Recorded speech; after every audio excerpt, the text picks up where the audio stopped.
والصلاة والسلام على حبيبنا وحبيب ربنا مصطفى مجتبى محمد رسول الله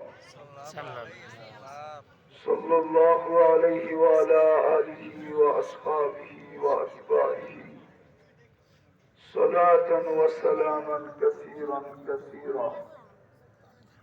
أما بعد فأعوذ بالله من الشيطان الرجيم.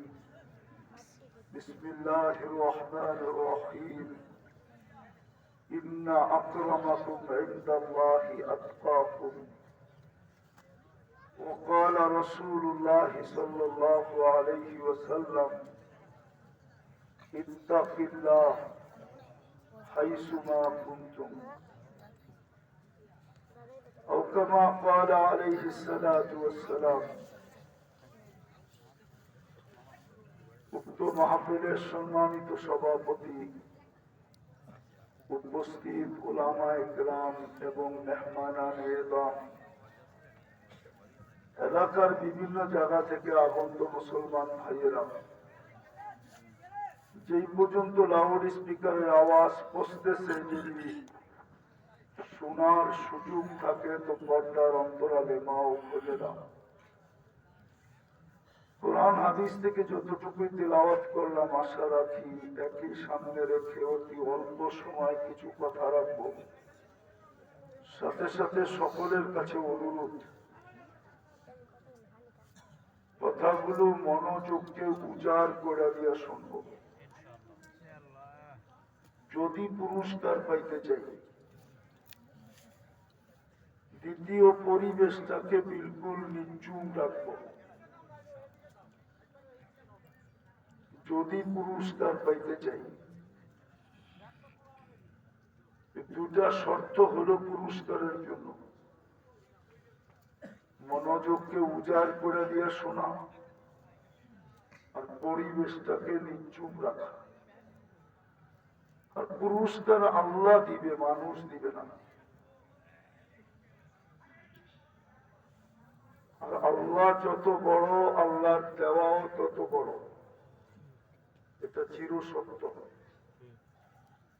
উদাহরণ দিলে বোঝা যাবে, মানুষকে যতটুকু বিবেক বুদ্ধি বিদ্যা দিচ্ছেন, বা এক শব্দে বলতে পারেন যোগ্যতা দিচ্ছেন, সমগ্র সৃষ্টির যোগ্যতা যদি মানুষের যোগ্যতার সামনে রাখা হয়, তো মানুষের যোগ্যতার তুলনায় সমগ্র সৃষ্টির যোগ্যতা বিন্দুর মতো। আপনি মানেন আর না মানেন, এটাই সত্য। মানুষের যোগ্যতা কতটুকু, সমগ্র সৃষ্টির যোগ্যতা কতটুকু, বিন্দুর মতো। দ্বিতীয় উদাহরণ, আল্লাহর রসুলকে আল্লাহ বলছেন, আপনাকে আমি অল্প বিদ্যা দিছি।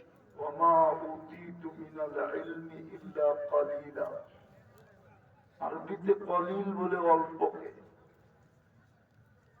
কিন্তু আল্লাহ রসুলের বিদ্যার সামনে যদি সমগ্র সৃষ্টির বিদ্যা রাখা হয়, তো আল্লাহ রসুলের বিদ্যার সামনে সমগ্র সৃষ্টির বিদ্যা বিন্দুর সমানও না। এটা তো মানে এটা আল্লাহর অল্প যদি এত হয়, এটা আল্লাহর দেওয়া কত বড়।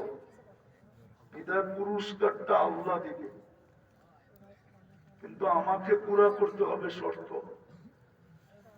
পুরস্কারটা বলা নেই কি দিবে, যতক্ষণই শুনবো, অল্প শুনি আর বেশি শুনি, মনোযোগকে উজাড় করে দিয়ে শুনবো। আর আমার কথায় কিন্তু সুর হবে না, এরকমই কথা হবে। বিদায় মনোযোগ বেশি প্রয়োজন। আর আল্লাহর হুকুম না হইলে বারবার বলতাম না। আল্লাহ নিজেই বলেন, ইদা কুরিয়াল কোরআন, যখন কোরআন শোনো বা কোরআনী কথা শোনো, ফাস্তামিউ, মনোযোগকে উজাড় করে দিয়ে শোনো, ওয়া আনসিতু, চুপচাপ শোনো, লাআল্লাকুম তুরহামুন, তাইলেই কিন্তু পুরস্কারের অধিকারী হব। প্রথম পুরস্কার হলো ইরজিউ মাগফুরান লাক, যাও তোমাদের প্রত্যেকের গুনাহ মাফ। দ্বিতীয় পুরস্কার বুদ্দিলা সাইয়্যাতিকুম হাসানাত, তোমাদের গুনার জায়গাগুলা নেকি দ্বারা পরিপূর্ণ হবে। মজমায় উলামায়ে কেরাম আছেন? থাকলে দয়া করে স্টেজে চলে আসেন।